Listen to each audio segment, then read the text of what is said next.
Welcome to a new episode of Finance in Flow, helping CFOs build smarter, more insightful, and more connected finance teams. I'm your host, Janis Steinmann. I'm the head of XBRL at Lucanet, and in today's episode, we are diving into the future of disclosure management. We'll explore how AI is reshaping the landscape and how initiatives like the European Single Access Point are driving digital transformation for financial reporting. I'm joined by Edgar Findling, who is a partner at FDE Consult. Edgar, do you want to introduce yourself a little bit? Thank you, Janis. It's great that you're having me here today.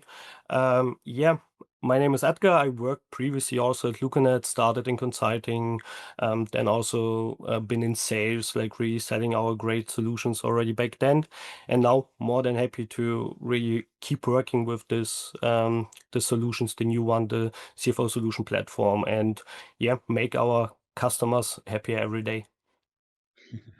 Yeah, that's all of our mission, right? With me, we also have Julia Sudwischer, who's the lead for report creation within the professional services team here at Lucanet. Julia, what does report creation mean? Yeah, that's a very interesting and a very big part of the implementation of smart notes or disclosure management. And the first step is that we take over, in most cases, the last published report into disclosure management or in smart notes. And this is an initial effort that we have to take, and we prepare everything so that our customers are ready to start and have the full benefit out of our software. And this is the part that we take over, and then the colleagues from the coaching team take over and train our customers how to handle the report. Excellent. So you both have a ton of disclosure management experience from different angles, I would say. That's great. Then let's start. We do have a few questions regarding disclosure management. Let's start with more, let's say, the traditional pain points that we have in this field. So, Edgar, what would you say are the biggest challenges companies face with the traditional disclosure processes today? Yes, we as a team already at Lucanet and now also at FDE, we really have a lot of experience here when it comes also to the first conversations where we mention what is quite difficult, and all the customers confirm that 100%. It starts with, in general, the manual processes. It's like you do have to do, without a proper disclosure management, to everything manual. That means creating all the tables, copy pasting, and so on. And here, especially when it comes also to data management, right? You have ERP system where you have some data. You probably have a separated consolidation tool.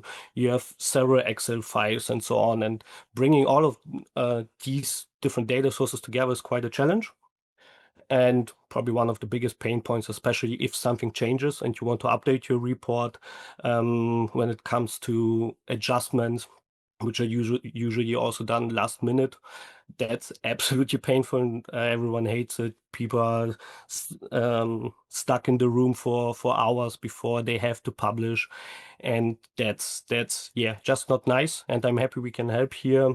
Also, when it comes into consistency, I think Julia will also talk about that a lot in this call, when it comes to, on the one hand side, to layout, but also to what is actually about the data in the report. That if it's in section A, it's also the same in section D a little bit later when you talk about same things.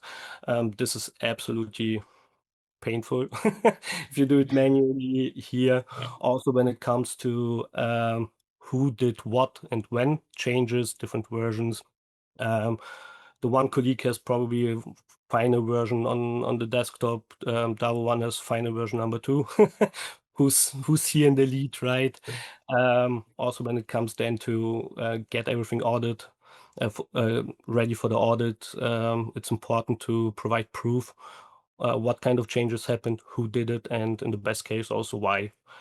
And here, especially now in the new age, I would say, where requirements are skyrocketing, we can talk about the financial numbers, but how about ESG, for example? You have different departments, so you have to be able to work with different departments, usually for one report where you bring everything together. You have to manage the user roles, like this really working also in parallel all together. And then, Janis, I think this is your main topic. You're the absolute expert here when it comes to specific formats, talking about expiry tagging and so on.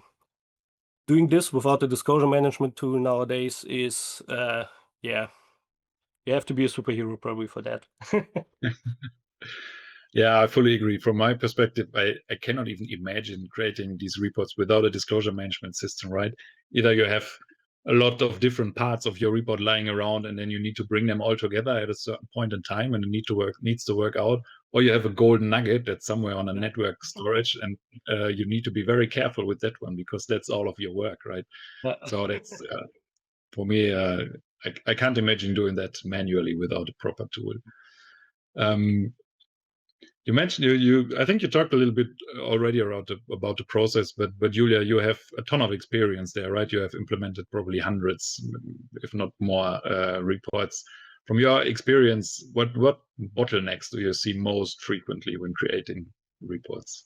Yeah, I would say it's a very short time frame that you have to publish your report, and then you have all the challenges Edgar highlighted, and there are, in the most cases, just a few people who are responsible for the result at the end. So they need to harmonize all the different streams, all the different sources. They may have to make sure that the layout is the same in the whole report. And this is sometimes that I think it's sometimes a little bit underestimated. It's just layout, but when you need to design a 300 pages report in the last night before publishing, I think it's not the best way to spend your time. And yeah, then sometimes you have breaks to other systems. So maybe you collect your content into Word, and then you send it over to an agency, maybe a layout agency, a translation agency, and they work in their own system to design or to translate the report. And that can cause a lot of correction loops because you have this break there, and then when it can come to a lot of errors. I think it's human. It's a human thing when you take over or copy things and something goes wrong, and then you need to check it again. You have to make sure that when you updated figures in the meantime, that it is also in the layouted report, for example. And yeah, I would say these are the main bottlenecks that we have in the report creation. And it's not just in report creation, right? It's always like once you have your report set up at one point, and I can only imagine then it's still the same issues basically. Edgar also already mentioned one of the outputs of this whole process is the ESEF format, so the European Single Electronic Format, which is just small background. All listed companies within Europe have to transform their annual reports into this inline XBRL format, which is basically a website that has embedded additional information, which is of course something that also disclosure management systems support. CSRD falls into the same category. There's of course, annual reporting is driven by regulations. Julia, what do you think, or what is your opinion on how regulation and also, of course, stakeholder demand, right? That's why we're also doing all of this. How has that shaped the way organizations handle disclosures? Yes, I think the whole process must be more standardized. The result must be digitalized, and I think you need to have a process to also react on updates on the regulations. Then you need to involve a lot of different people. For example, you mentioned the CSRD reports, and people who are responsible for that topic maybe never get in touch with the annual report. So it's something completely new. You have to involve them. You have to make sure that all their sources, all their request on a report can be handled in your disclosure management tool. This is a challenge to get everything together. And of course, you need another output format. So the most customers publish their annual report as PDF. So they create, when they use the Lucanet disclosure management, they create their content in Word and then they can transfer it to PDF. But for IXBRL, they need the HTML format, and there are some differences between Word and HTML. And of course, the customers want to look both reports the same because it's the same content.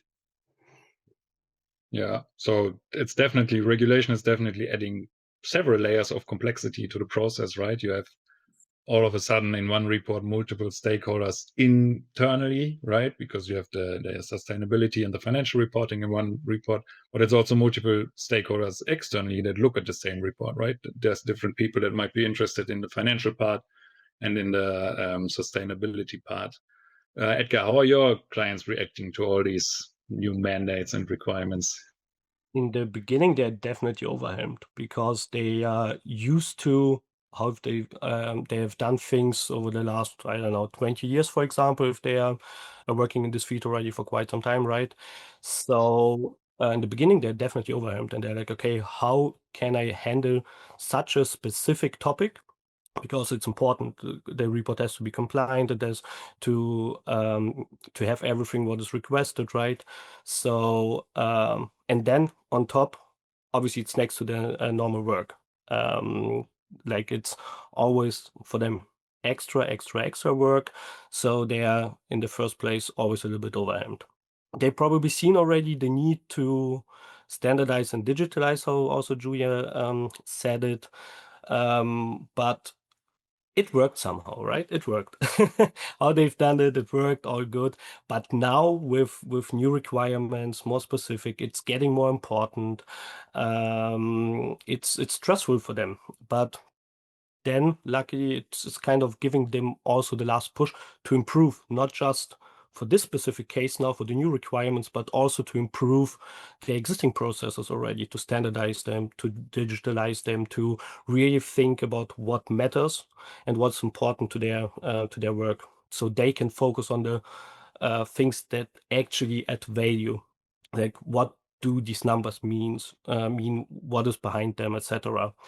And yeah, usually they're feeling overwhelmed, then they look for help, they ask us, and really really happy that we have these kind of solutions in our portfolio and the experience to advise them properly on what matters for them, and that we can deliver what they need and what they are asking for. In your experience, does it mean that there's always more and more work? Do the accounting teams grow, so the teams that work on these solutions and these reports, or is it usually the software that needs to take away the added work through automation and things like that? That's the discussion we then also have with our customers, because obviously when you every tool costs money, right? But then they say, okay, I would have to pay this amount for the software. That's a certain percentage of the time I could use another employee, which I hire, but can also use them for other tasks as well, right? And then I always also say, and I think that's also something when we're coming more towards AI, is that tools, they don't sleep, they don't get sick, you don't have to move deadlines. They do what they are supposed to do. I don't know, if I slept not that well last night, I'm more prone to do a mistake in the morning. And as also Julia said, it's not nice to sit the night before and finishing your report with layout, with everything, and the tool does just does that. So there are these thoughts of the customers, obviously, where should we level up? Is it on the employee side, really hiring more people, or do we invest in software? And when you once talk through it with them, it's usually clear. It's okay, we get the software and we do not just solve the new issue, the new things which are popping up, but also improve what we have, that we can also make our current employees happier. Because I don't know, no one is probably happy to sit the last night before for the reporting deadline and work on that. And this is also quite often frustrating, right? And here you give them a solution which really helps them to match everything they have to, and also increases employee satisfaction, for example. And there are these discussions, but in the end, the tool usually wins. Obviously, also have to mention it depends how long the report is, how complicated. Because also citing here, Julia, 300 pages is different compared to okay, I probably have a quite short report. Yeah, it's a good transition actually into the next segment where we want to talk a little bit about AI and automation. The buzzword in everyone's mind is, of course, AI agents, which falls into the same discussion, right? You have an artificial coworker who works 24/7, never gets sick, right? Does what you want. That's, of course, the idea that everybody has. But what's important here is not to have AI agents that do something because they can, but of course we want to have AI agents that add value, free up actual workload from our customers, right? And then the first thing we have to look at, Julia, maybe you can chime in here. Where would you see from your perspective AI having the most significant impact on disclosure management right now?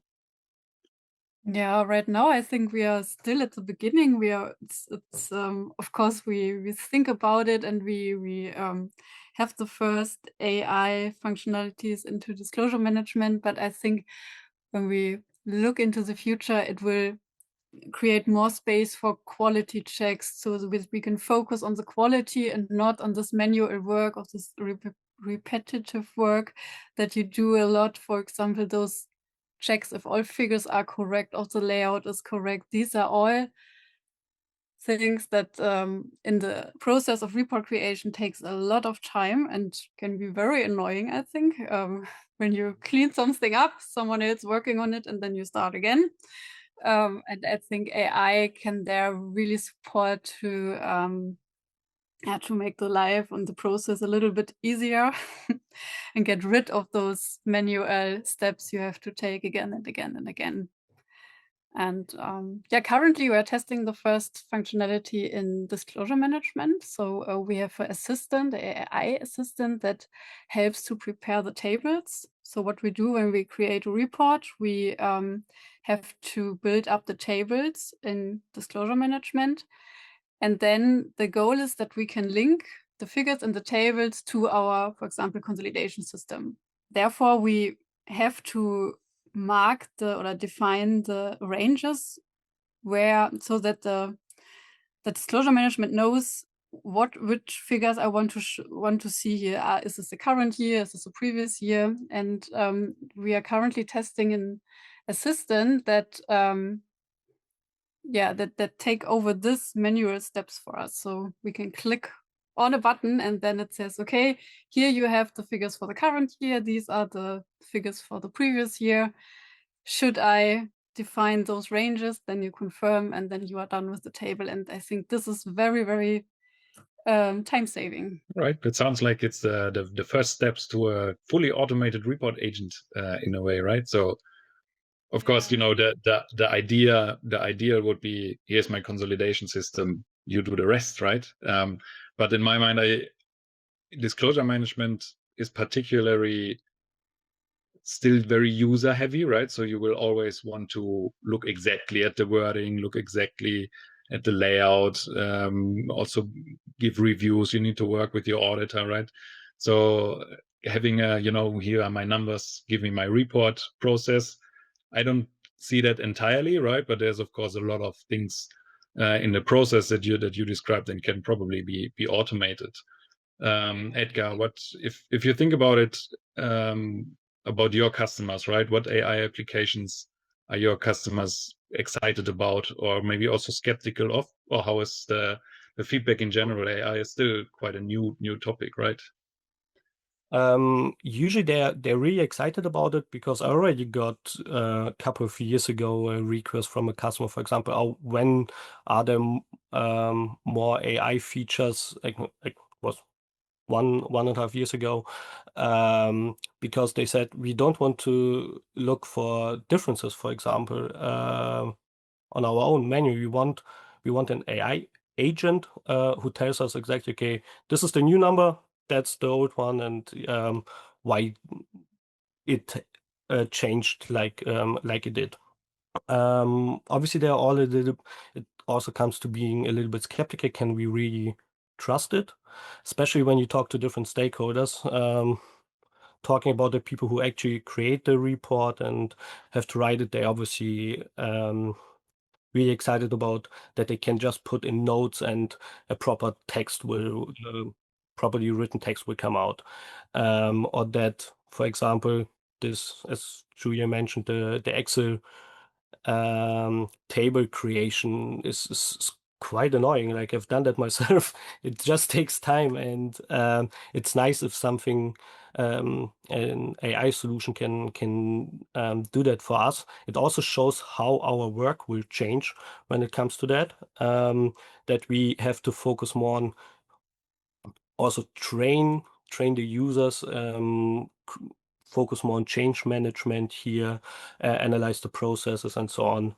And when we talk about the different stakeholders here, the users are quite excited, obviously trust and so on.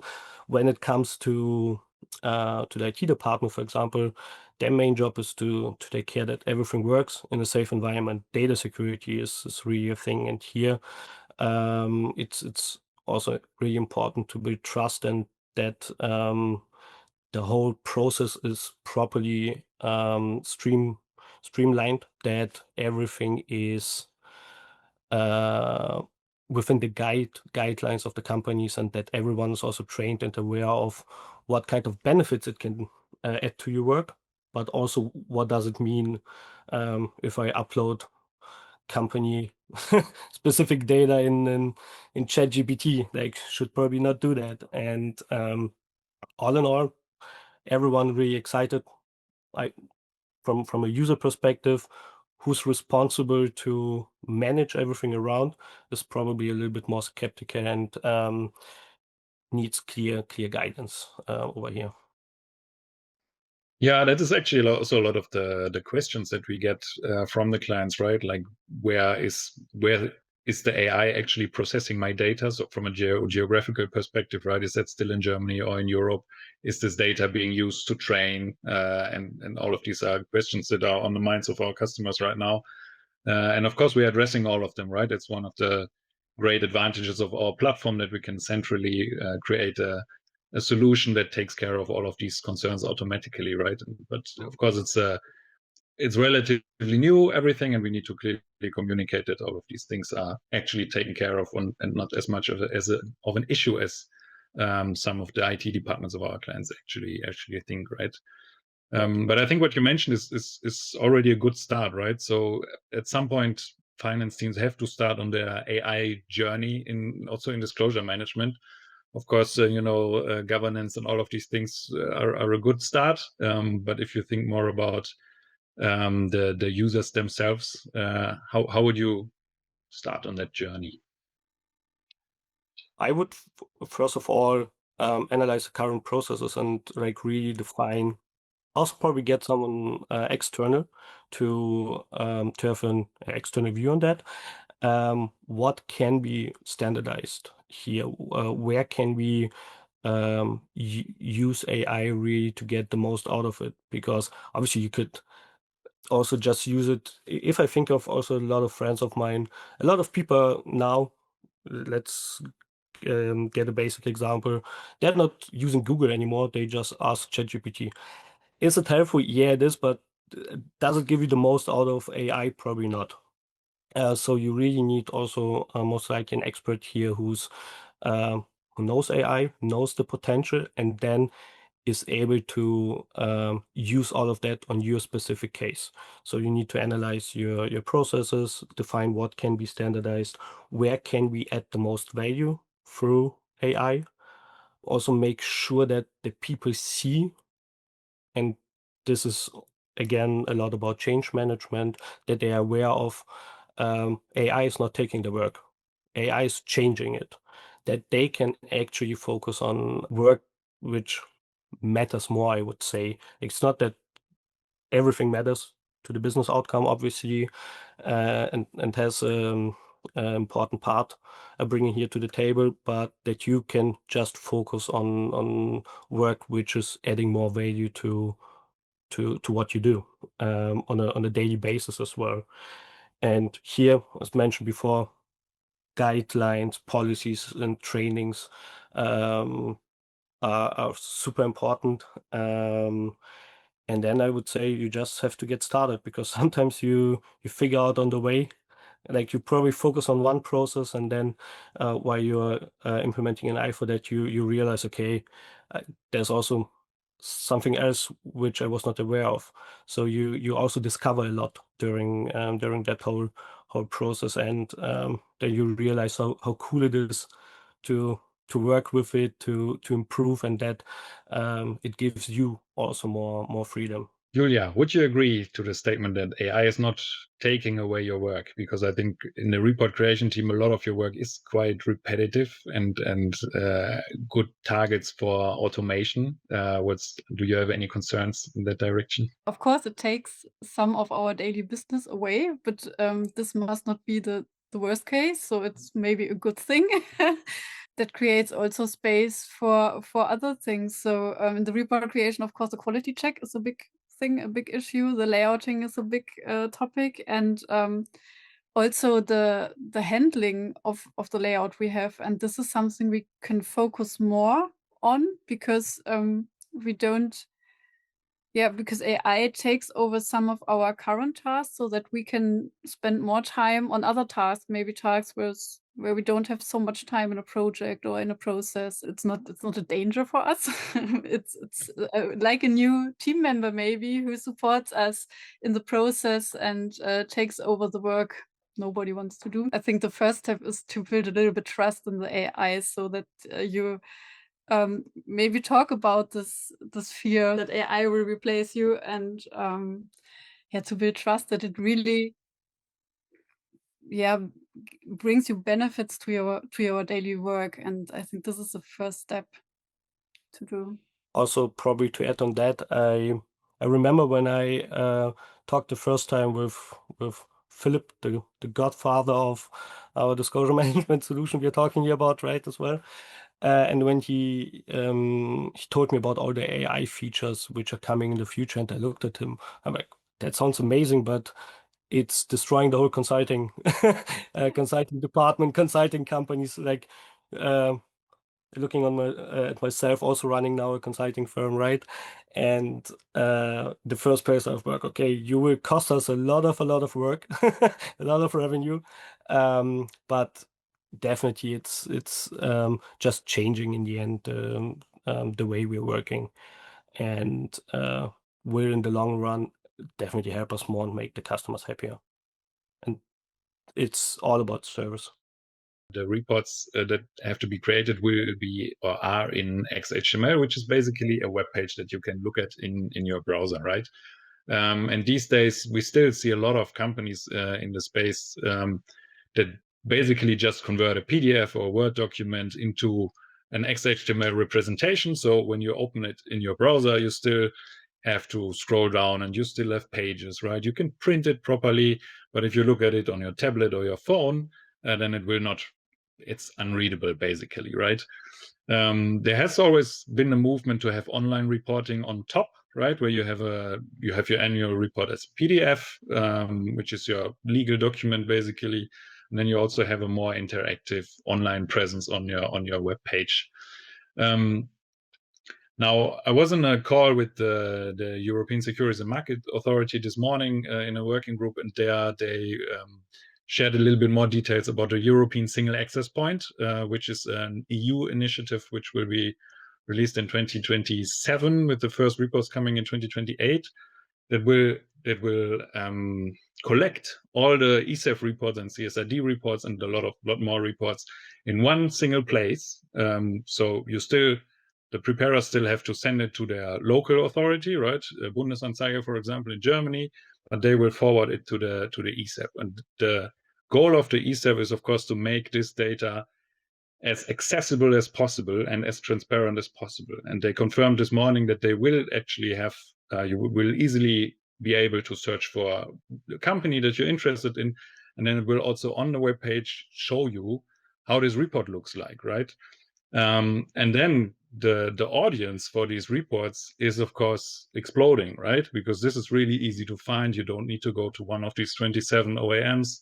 And sometimes it's very, very difficult to find a report of one company. But then you just type in Deutsche Bank, for example, and then you can actually look at these digital first annual report of this company. And that's, in my world at least, should be a wake-up call, where these companies see, okay, now this is actually maybe the first report everybody will look at. They will not come to our webpage. They will go through ESEF. And we really have to improve the way how these reports look like, right? These ESEF reports, because they can be interactive, they can be responsive. And that is, I think, the future of disclosure management as well. Julia, from your perspective, when we would migrate, because also disclosure management these days works with Word as an underlying tool, right? If we migrate from a classic like page-based report to a proper digital first report, which does not have pages anymore, what would be the main challenges here from your perspective? Yeah, of course, the layout, I would say, because the focus in the Word and also in the PDF is that one page looks nice, that we have the breaks between the paragraphs, and maybe in the most cases, well, now the trend is to have a 3-column layout. So we have 3 text columns on one page, and when you currently, but you know it better than me, but when we now would transform it to an IXBRL report, then we would just see 1-column layout. And that looks, of course, when it came from a 3-column to a 1-column, it looks a little bit messy, I would say. So we don't have this glossy layout we would like to have. Then, of course, we have the space between some paragraphs, because in the page layout, we needed the break and to have one topic, for example, on one page, and therefore we needed to make a break. And I think this is also something we would also see in HTML, but maybe not for a reason. Then we just have some space between it because someone types in some just empty paragraphs, for example.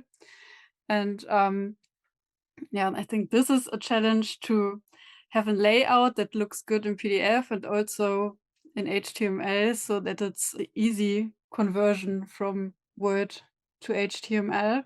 So when you have very glossy, we are talking about glossy layout, when you have a lot of pictures and a lot of layout and design elements in your report. And when you have pictures in your report and you have a position for the picture, and then you convert it to HTML, then it can happen that the picture appears in a completely other position as you wanted it. And these are the challenges we have. And when your expectation is that you want the PDF looks the same as the HTML, it is currently the best way to have a more simple layout also in PDF, because then it's easier to convert it into HTML, I would say. I would like to close up the episode with a quick rapid fire round. So I will ask very short questions, and I will ask you to answer with the first thing that you have on your mind as an answer for these questions. Let's start with you, Julia. I have 4 questions. First one. What's the hidden cost of manual disclosure processes that most leaders usually overlook? I would say manual checks. You have to do it again and again, and it costs time. Okay. What's a tool or technology that you personally love for streamlining disclosure processes? Let me think. I would say maybe the Lucanet disclosure management. That's the correct answer. What is the biggest misconception about report creation automation? The fear is that your work is not longer needed. And as we said before, that's not true because, as Edgar said before, the work will change. What is the future of disclosure management? It will get even more efficient, I would say. Let's go over to Edgar. What's the biggest myth about disclosure management that you would like to bust? That it's a huge project, like and super complicated. Obviously, as we discussed also today, initially it's quite some effort, but the benefits in the upcoming years are so huge that you will save so much time, and also how everything's changing, the differences Julia just also explained. It's not complicated at all because you work still in the same environment, MS Office. Plus, you have the benefits of automation using here in this with disclosure management. Fits well with the next question. What's the first process you would automate if starting tomorrow? Definitely data imports. Like if there are changes happening, I don't want to pull everything manually from the pre-system, put it in an Excel table, then check numbers. I want to press the button, and if I'm in the mood for it, I want to do it 10 times a day. Just press the button and get everything updated. So also good follow-up question. What is one integration every finance team should prioritize first? Definitely the integration with the ERP system, consolidation system, like the different data sources. This is definitely the first thing finance teams should start on. All right. And last one, following up on our last segment, what's the most underrated benefit of digital first reporting? Speed and accuracy. Great. Thank you very much. I have two last questions for one for each of you. Edgar, how will emerging technologies like AI further transform disclosure management in the next, let's say, 2 to 3 years? It will definitely speed up everything. All the processes, all the things we are doing. I think we will get closer to full automation here, which will also, as highlighted today, change the way we work, that we can focus on more important things like data quality, because AI is super helpful, but it's the same discussion in every project. The data has to be right, has to be correct. High data quality is important. I always say garbage in, garbage out. Also, AI will not help you if your data in the pre-system is just not good. It will put it in a nice report. Everything will look nice, a nice layout, etc. And you will get the report fast, but the quality of it will not improve here. And I think really increasing the level of automation will help here, and changing the human focus of what we should do and what we should improve here, that we can really use all the benefits of AI. Good. Julia, what advice would you give finance leaders that are just beginning their transition into automated reporting, if Edgar has not already answered that? Yes, I will repeat some of Edgar's points, I think. Yes, I would also say it's very important to structure your data and standardize your process, because as I like this, Edgar, to say garbage in, garbage out. So you cannot expect magic when you push in a mess of data, for example. Then you should do a change management. So you need to build trust in the system, in the automation, and highlight the benefits that came out of that. And I would also recommend not to change everything at the first point. So start with something you want to automate, and then go on and do one step after another, and not all at the same time. Is there anything else you would like to add? Thanks for having me. Yes, thank you for coming. And with this, we come to the end of this episode of Finance in Flow. Thank you again, Edgar and Julia, for joining us today and sharing such valuable insights. For all our listeners and watchers out there, please subscribe to Finance in Flow. There will be many more interesting episodes out here. And if you have any kind of feedback, just reach out to us. We're always happy to hear your feedback. Thank you very much. This episode is brought to you by Lucanet, the CFO solution platform for future-ready finance leaders. Reimagine the way your finance team works with fully integrated workflows and enterprise-grade solutions for all your jobs to be done. From planning and consolidation to reporting, Lucanet connects people, data, and plans into a single source of truth, helping you deliver insights faster and with less complexity. Trusted by leading brands like Allianz, Bayer, Volkswagen, and Trivago, Lucanet empowers finance teams around the world to scale smarter. Learn more at lucanet.com.